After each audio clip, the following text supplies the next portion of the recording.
Welcome to the Early Childhood Development in a Time of Pandemic webinar series. Today's topic is peer relations. The series will be facilitated by Isabelle Vinet, an expert in prevention of disruptive behaviors during early childhood, and she's the Executive Director of CEECD. For today's webinar, we are also delighted to welcome Michel Boivin as a co-presenter. He holds the Canada Research Chair on Child Social Development and is Professor of Psychology at the School of Psychology at Université Laval. He leads a research program on the biological, psychological, and social components of early childhood development. So today we'll be exploring a little bit more broader, the peer relations as a whole. I don't want to go too quickly on that picture. I think it's a nice picture of children feeling good with each other. And it's a challenge, and we know these days that children may miss their friends a lot. So let's take that into account. So peer relation, why it matters. Although it cannot explain everything, we know that, positive peer relations are something that we are looking for every child, as it supports, the harmonious global development of children. Of course, within those relationships that we have, we learn so much. We learn how to become a friend. We learn how to develop our self-control skills, because, wait for your turn is something that you need to understand quickly within a peer group. So, of course, peer relations are, they promote those skills. So they are linked with the development of social skills, and we know that they promote school perseverance and academic success, along or together with, of course, individual characteristics. And I know that so much is still to learn about those characteristics. It doesn't, peer relations that doesn't explain it all, but still we know that it's something that when we work on it can really help children in their development.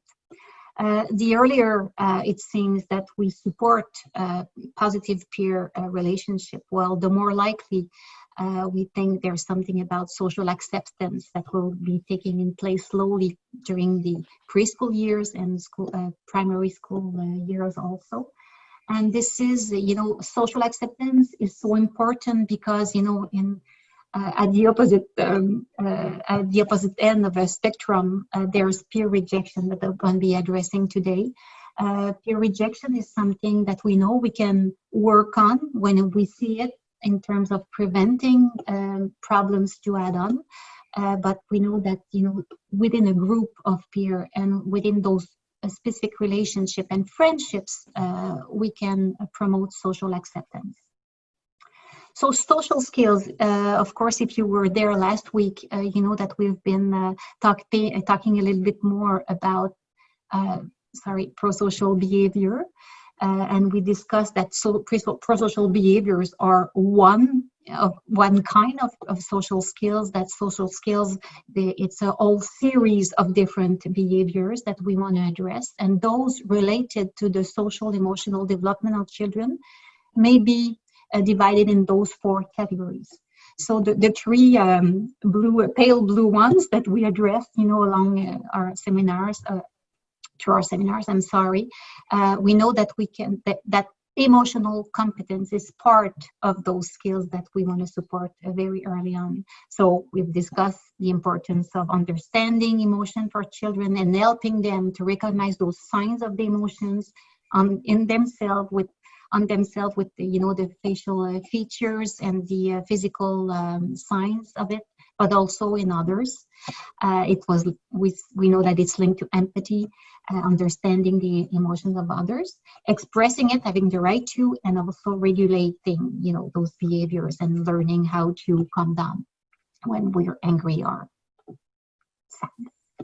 And so the cooperative skills are around prosocial behaviors that we've discussed. So sharing, offering help is one category, is very important categories. And we discuss it as, those behaviors that make children cute and still, wanting us to help them, even though they have some challenges with some behaviors. It's a protective factor. And we know that, those skills, when you learn to inhibit the behaviors and inhibit aggressive behaviors, is something that needs to be developed in children, so they are accepted with their peers, because we want those aggressive behaviors to go down. But the first box, we discussed it a little bit less. We can include within all those skills the communication skills. And those communication skills, are about being a good listener. And the question is, what is a good listener really? Well, a good listener is for sure someone who, when you to talk to that person, he looks at you in the eye and he asks questions about what you're saying. And, it's those skills. Well, I often say, in my neighborhood or in Montreal, sometimes we don't see that much adults using those specific skills of making us feel so good when we share something. So we choose those adults, right? When we have something to share that is very nice and exciting, but also when we're sad and we want to address things, we're going to choose those people who have those communication skills. So what we know in young children, when we evaluate social competence as a whole, we see that not many children have those communication skills, but those who do, they really are good in every other skills, and they are very appreciated and very popular. So it's a good thing to consider those skills also. And it's about saying to a child, well, you know what, when you ask me how I feel, how I'm feeling, I really feel good. Thank you for asking, right? And when you said to your friend, oh, your cat is sick, tell me about it, you're showing interest.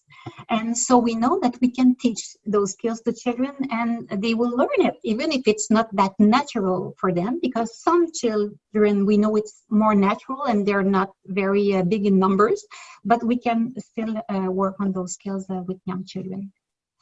So what do we know? We have asked you a question about, at what age you think that friendships are at the most impact. And I don't know, Pamela, if we have some results of the poll yet, or maybe it's a little bit too early. Yeah, we do have some results already. We had more than 300 who participated in this poll, and 49% responded that it's between 3.5 years and 5 years. And 23% responded that it's between 1 and 3 years of age, at the same time as between 6 and 12 years old. So both have the similar percentage of 23%, and 5% responded that it's in adolescence. Interesting. I will be interested in knowing Michel's point of view on those results. So I will be giving him asking him to join in 2 minutes. I think it's some kind of a tricky questions, and it's not that clear, at what age. But, in order to have an understanding of the importance of friendship and building relationship and positive relationships, we need to consider a developmental, aspect of it. So, very early on, we don't talk about friendships, or we don't talk about relationships with among peers when children are 1 or 1.5. We talk a little bit more about interactions. So they interact. They interact with their neighbors. They interact with their siblings. They interact in the learning centers, of course. But then slowly we can say, there are first signs, those very, very early signs of friendship develop. We know there's some things happening when children before the end of the preschool period, and then a little bit earlier. But then there are reasons why, those children become friends over time, and it's sometimes about interest that they share. We know gender plays a role. We know interest plays also a role in how those relationships are built. And of course, there's something happening in a little bit later during the end of primary school and maybe high school, that is different about friendship. So I would be willing to hear, Michel, what I know you've been studying for so many years with those longitudinal studies that sometimes, they started more than 30 years ago. I know you have some answers of how we can analyze those relationships. I don't know if you have something you would like to share with us. Thank you, Isabelle, and good afternoon, everyone. First of all, I was looking at the answers, and I'm quite surprised by the fact that overwhelmingly people say that the greatest impact on children's development of friendship is around the early years. So the most important period mentioned is maybe between 3 and 5 years. I was a bit surprised by the fact that very few have indicated adolescence as a critical period for those features of the social world. I think that the best answer, all of these answers are good, because as you've mentioned, social development is dynamic, and the role of peer relations will evolve with age, and their functions will also change with age. I would like perhaps start by making a few nuances about the way we address these questions as scientists. So we like to be specific about the way we address this question, and for that we try to define different level of analysis. The first level of analysis is the behavior of a child, or the way he interacts with people. So what children do. So that's one way to address the question of relationships and how they are built. The second level of analysis is the relationship, and I will speak more to that later, but it's essentially with whom children affiliate. And this is a very important question, having to do with selection of friends, for instance. And the larger picture is the one that we address perhaps later during development, is that of the peer group or the network. So we can define peer relations and the way a child is involved in peer relations at these different levels by looking at his behavior, the way he interacts, by looking at his relationship, and looking at the network as a whole, or the peer group as a whole, and the response of the peer group at some point in groups of children. So these, not only do these level of analysis change with age, so they get established progressively as children age, but also they do not develop at the same time, but also their functions will change with age. They tend to grow in complexity from, for instance, eye-gazing contact from a child who is very, very young, around a few months of age, to very complex playing games that the children will perform by the end of preschool, to very complex association pattern in the networks when they get into grade school. So they gain in complexity, and they also have specific features. I would like perhaps to address friendship as a specific peer relation.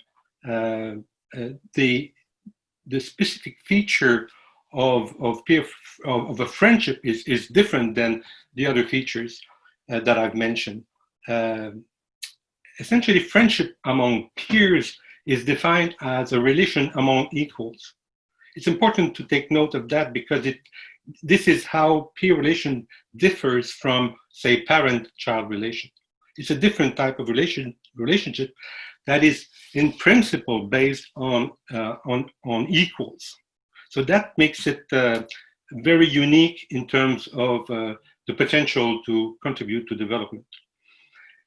Friendship is also defined by another important feature. It is mutual. So we define a friendship by the fact that I'm selecting you as a friend and you select me as a friend. It's not only a unidirectional aspect, it has a bidirectional aspect to it. And the third aspect that also show a sign of development is the fact that it's stable. In principle, a friendship must show some kind of stability, but again, it will change with age. This stability will be more likely to be shown when children are older than when they are younger. So what do they serve as a function? And again, friendship defined differently across ages will provide different provisions for development. First, they provide a context. So they provide a context for communicative skills, cooperation. That's a way you first experience cooperation or learn ways to cooperate. They also provide a context where negotiation happens. So it's an important aspects of development to learn to negotiate things, to get an agreement on specific features. So this is maybe one specific function of peer relations, to provide a context for negotiation. Of course, relations among peers are also a context where you'll have disagreement, and sometimes you'll have competition, and you need to negotiate these aspects as well. So it's a very complex interactions that are happening within friends that provide for the learning of skills to negotiate communication, to negotiate competition and disagreement.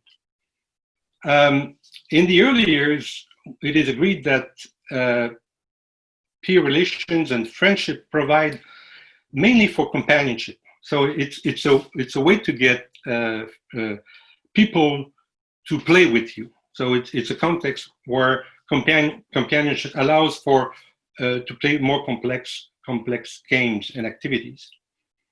And peers in that context can be seen as socializing agents. They are models for children. There's a lot of imitation. If one look at children aged around 2, there's a lot of imitation going on. So that's provided by the context, often provided by the context of emerging friendship. I don't think we can speak of friendship at age 2 if we refer to the definition I gave, but essentially it's a context where there's a lot of imitation. They provide feedback. Peers will provide feedback on what is your behavior. So they can provide feedback, and they also provide sanctions. So the peer context provide a way to get feedback on your behavior, and that's really where you start constructing yourself. So when do these friendship defined as a mutual relation that is stable emerge? It's about age 4 or age 5. There's a lot of peer interactions before that, but friendships really emerge around age 4 and 5. It is initially based on proximity, physical proximity, and shared activities, as I mentioned, mainly centered around play, but progressively it will move to some form of selection. So friends will not only be those that are in proximity to you, but also you will start selecting friends on the basis of your play preference, on the way they behave. Sometimes you will try to withdraw from interacting with some peers because their behavior is not to your pleasure. So this is happening around age 4, or starting around age 4 and 5. But as they get older, children will establish friendship that are more based on their selection of friends, and this will also provide some form of validation of the self. So a friend will be someone who will have you will have interactions with, they will provide feedback to you, and that will help you define who you are in terms of your competence. Who am I as a person? So that's you see that the provisions go from companionship and play partners to someone with whom you will have exchanges, and you will be able to define yourself more precisely over time.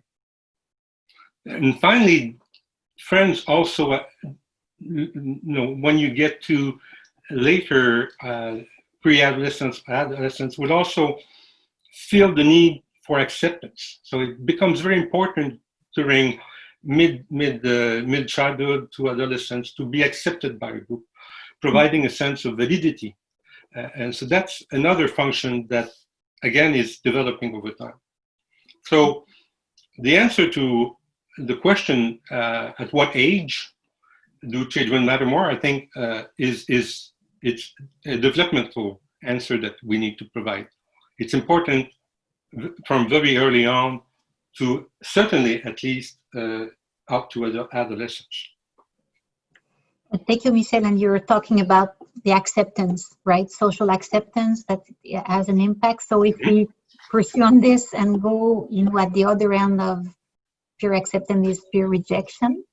Very interesting, Michel, and bringing the fact that we don't talk about the same things along the way, as a developmental perspective. Children, they learn from interactions, and then they learn from those specific friendships that are building more and they know, the social skills, how to behave, but they receive also in that intimacy that they build that comes with relationship. They understand what is a good behavior and what is not acceptable. And if I want to pursue a relationship, I need to adjust, right? So it's so rich, and my slide is not moving. Just I'm gonna move my sorry. Okay, so those relationships, they can also prevent peer rejection. And Michel, so those relationships that with difficulties and peer rejection, there is evidence, right, that peer rejection can amplify difficulties already observable in some children. But then again, are all those characteristics of that child, prior to the rejection, or is there something happening with peer rejection that creates some symptoms or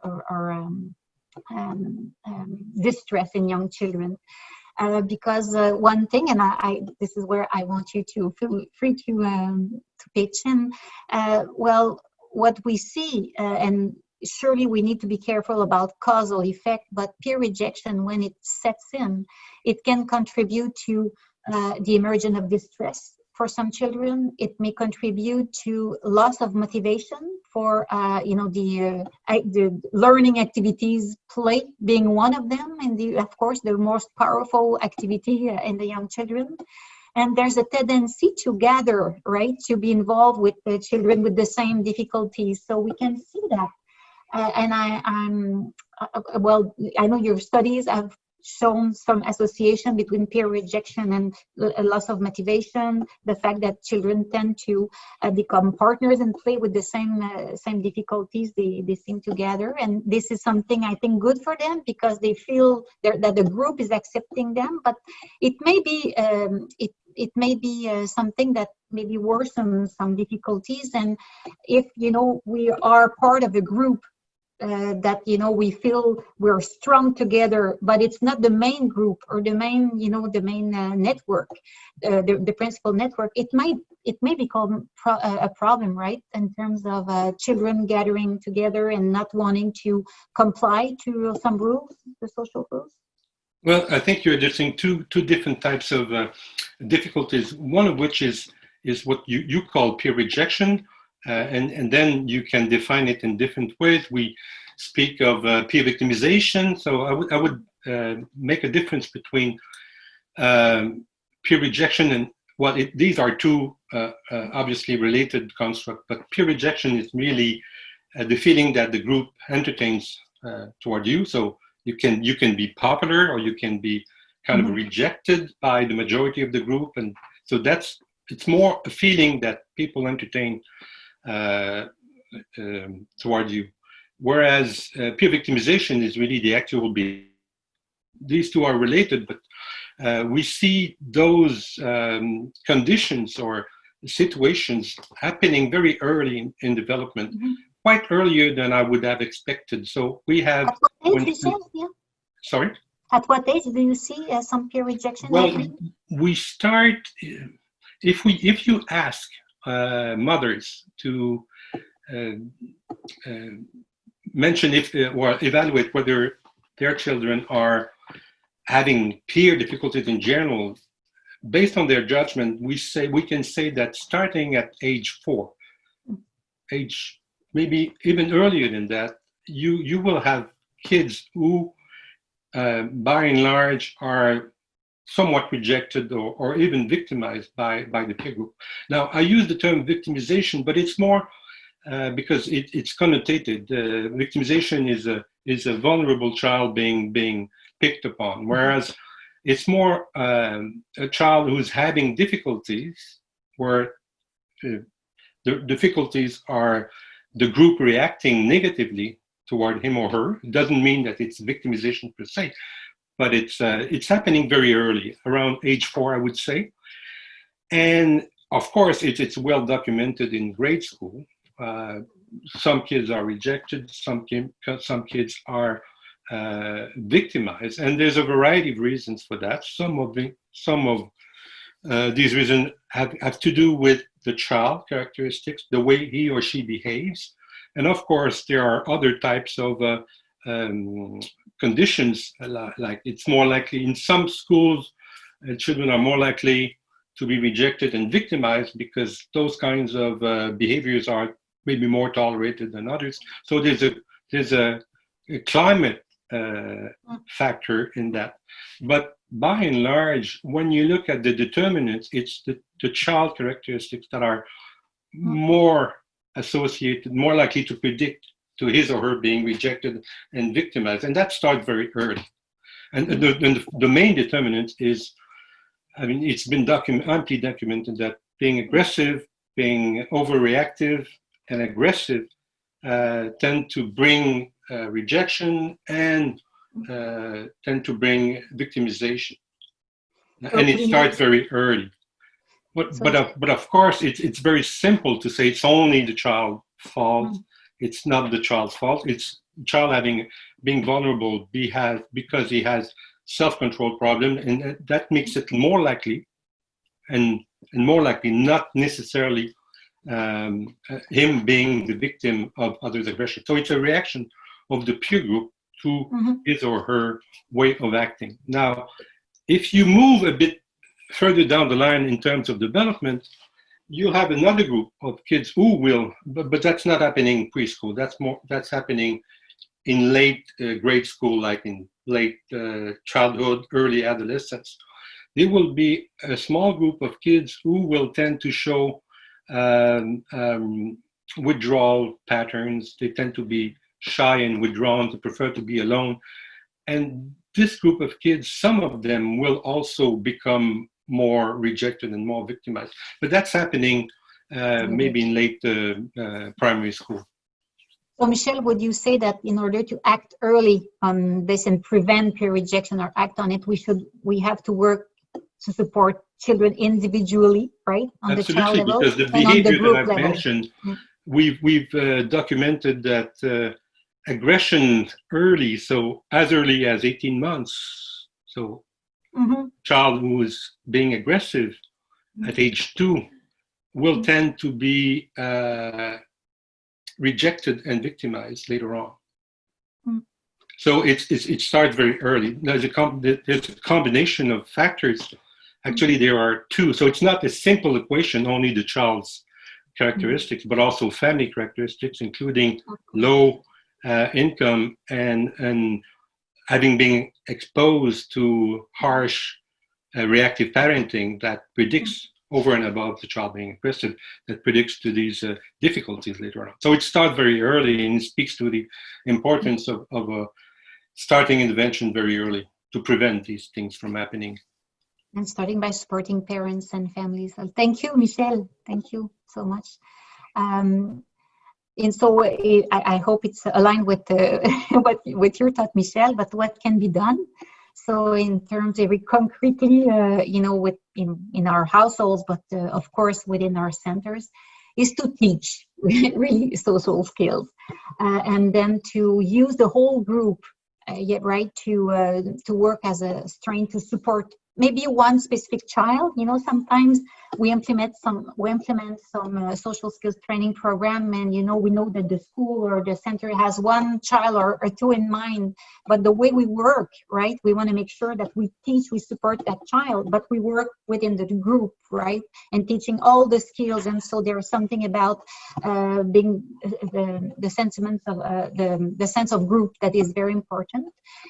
So it comes, and maybe 30 years ago, when we were trying to develop those skills, we used to take out children from their classroom and all those children with difficulties and work in a small room aside with all those with difficulties. We don't do that anymore, right? We work, and we know that it's important to have positive peer helping and supporting this. So those ingredients within those programs are about teaching, modeling those behaviors, make practice happening during the day-to-day basis in our routine, so guided practice and reinforcement. So briefly, about how they work, those programs, and we see the whole group is there, and the teacher is probably addressing some issue there.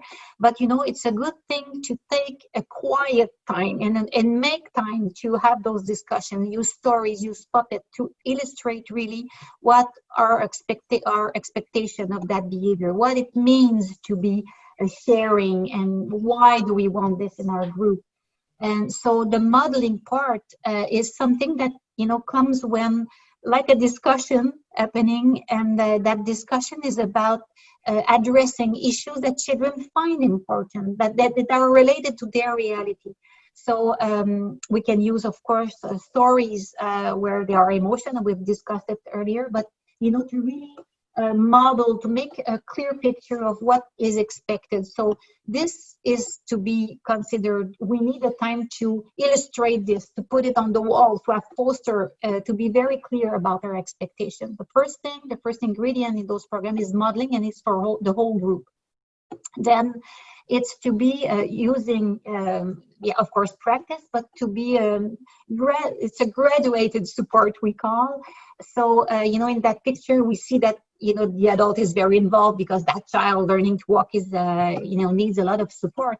And it's the same thing with social skills. We should be providing, do for the child at the very first, and do with, and then let do, right? So being progressive about it. But what we observe sometimes is we go a little bit too quickly, saying, well, he knows, what to do. He knows my expectation. And when a child comes to his educator or teacher and says, what, I need help, he doesn't want to share. Well, sometimes, or we may tend to say, well, you know what to do, go ask for it, but it's not clear that they know exactly what to do. So it pays off to provide more support than less, and of course to let go that support. You want them to become autonomous about those behaviors, but sometimes we take for granted that it's so natural, to ask for something or to share or to wait for his turn. But when they come for us for support, it's a good thing to maybe invest a little bit more time at the very beginning to support the practice of those skills. Reinforcement, positive reinforcement. There's a program, one of the best practice in the world, called the program Fast Track. It's not important, the name of the program, but still, it's been well documented, and it's been done over and over again, and always have the same effect. So it means that something is interesting. And in those studies about that program Fast Track, one ingredient came out as something very, very important, and it's about the way children are being reinforced within the group. So yes, incentives are part of the positive reinforcement strategies, but basically the sense of worth, that relationship above all, that strength of, that model that is the parent, of course, and the educator, and is so important to give a sense that your behavior is so important. So provide attention, but not only on behaviors, and sometimes we may say, well, that child, we may observe him and try to give him positive reinforcement, but that good behavior will not come out. I cannot reinforce that. Well, we can reinforce a smile, an interest, a talent that the child has. And we gain from being very specific. I'm proud of you because you did this. And sometimes, in one point in my career, a 6-year-old came to me and said, could you use another word that I'm proud of you? You always say that, right? And I thought I was so clear about, being specific and wanting to reinforce that behavior. But he was saying, it doesn't make any sense. You say that, for anything or nothing. So being specific and very clear, so children, they know that we really saw something that we are proud of, and we are saying it's not something in the air, it's something specific, and not just the strategy, the way we reinforce some children. More timid children or anxious children, they don't like the big spotlight on what they did. So the use of indirect reinforcement seems to be a good thing to do. And of course, material and incentives are sometimes the first step for some children to get in the game. One thing and I know Michel and colleagues, they have worked on those the importance of peers and the positive perception of peers. And one thing that came out from one of the experiment that you were part of, Michel, is there's something good about bringing under the spotlight those talents, those hidden talents. So that's why I've chosen that picture where maybe that child is more shy, and maybe those positive behaviors are maybe less observable. But if you've heard that child, she knows about Ghana, or she knows about a country in the world, and you bring that globe, and you give her a space in the group where she can her talent may be known.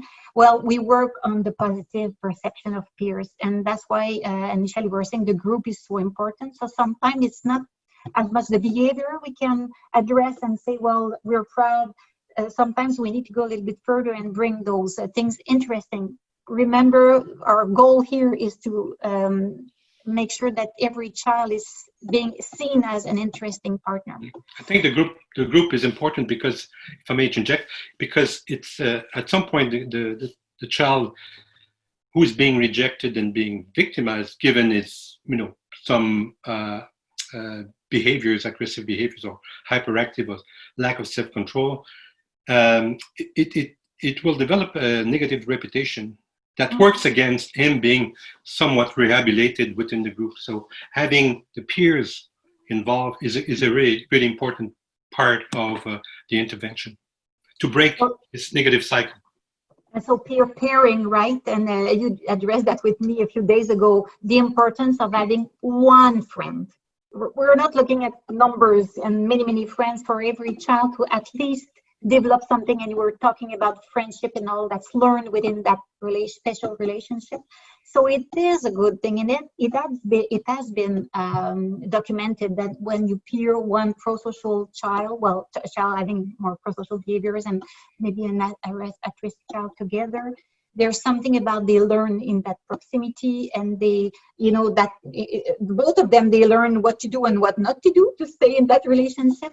But if we choose to do that, it's a good thing to supervise that there's an adult there, because you don't want to recreate a situation where the child will be feeling bad or feeling again rejection. So it needs to be very positive, and it needs to be one adult, two children, and working on something there. But of course, it's been documented later on, more maybe with the school-age children, but it's a good thing to try. And you were talking about proximity, and we know that the first indicators of friendship and why two children at a very young age become friends, the first variable seems to be they are close together, playing in the same area.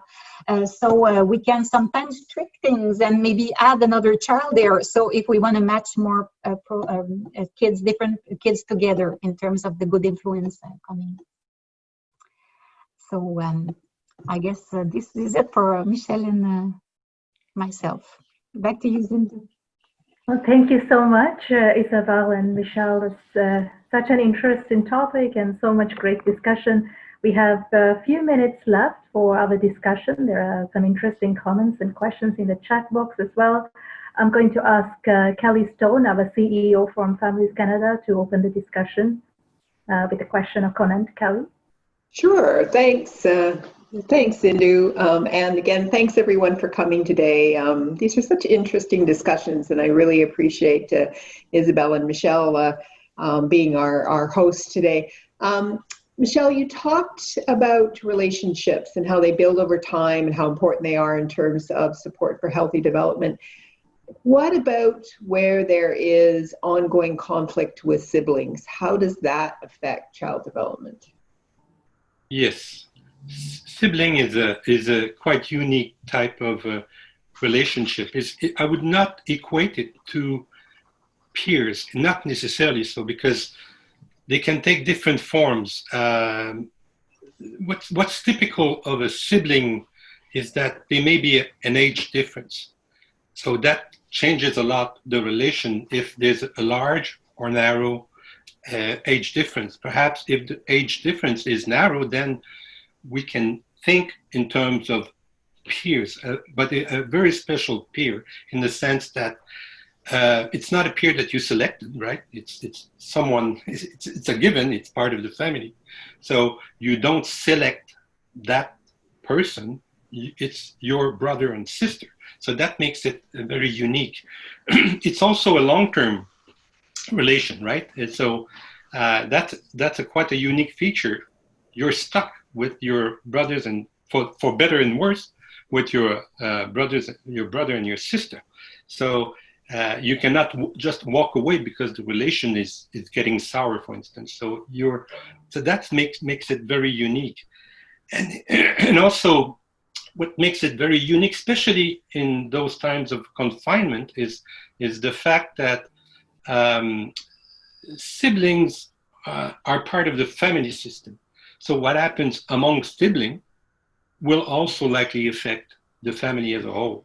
So the importance of having a good sibling relation or maintaining good sibling relation is paramount, especially in these times where we are confined. So I'm not an expert on sibling relationship. I just my field is more peer relations, but I can sense that sibling relations have special features that makes it very important, especially in those times. So I would perhaps turn to the audience and how do you, as people are as parents, for instance, how do you think about those terms? What kinds, especially in those kinds where we are confined, how do you deal with that? How do you make sure sibling relations that are not optimal will not turn sour? How do you maintain, especially in those times when we are together for a long time in a stressful situation? How do you deal with this? How do you get by? So I'd be very happy to learn more about what the people in the audience have to say about that. Thanks, Michel. Thanks, Isabelle. We do have a lot of comments and questions that are coming up in the chat box along similar lines to what you are saying as well. And one of the topics that are coming up is, during this time of pandemic, having relationships is a little bit different. And one person saying, for example, that her son is not keen on having online relationships. And others saying that, what do we do when we go back from this confinement period into the classrooms? And what can parents and educators and teachers do to support them? So maybe we have time for some comments on that while the audience thinks about your question just now as well, and maybe post some comments in the comment box. What would you say, Michel and Isabelle, to how would people support children going back to school after this period of confinement? I guess, the question is also how the schools will be ready to welcome children. are they prepared, to say that maybe for some children, more distress will be there, more anxiety, more aggressive behaviors to be dealt with, and are we willing to understand and say, well, there's a need there, right, behind it. So there's something I guess there, we were talking about the group, and I think for parents, well, it's my opinion, but I think that for parents, are ready to say, well, we have so much on our shoulders, and our role is to be there and warm, in a warm relationship as much as we can, secure our child, and not always, like we were addressing, with anxiety, over prepare them to go back to school, and I hope you won't be behaving this way when you go back to your, because it just, not amplify on those behaviors we see, try to, the routine that we talked about, self-regulation is behind those behaviors, and what is about supporting it, right? So, I guess, again, to be indulgent with ourselves. If I may add, I would say there's no general rule in that. It depends on the family, depends on the child, because some child are more anxious than others, and of course, some parents are more anxious than others. So if you are anxious about the situation, it's dangerous, or it's maybe not optimal to carry this to your child. So your child may be affected by your way. The way you talk about the situation. I know for me, for instance, I do a lot of news watching. At some point, I get overwhelmed by, well, the bad news. So the media may have a negative impact on you, and you may carry this on to your child as well. So I think I don't have any answers to that. I'm simply stating depends. I think you have to consider the unit as a whole, and you're part of it, and your responsibility is creating the context for your child not being too anxious while going to school. At the same time, making sure the school, as Isabelle mentioned, is ready to welcome your child. Very, very interesting points. Afraid we'll have to wrap up now. We are going to be pushing into our French webinar that will be starting out in just a few minutes. But thank you so much, Isabelle and Michel, for your presentation today. Such an important topic and so much to talk about. We hope we can be continuing this discussion in some way or form in the future, of course. Have a great time, everybody. Take care. Bye.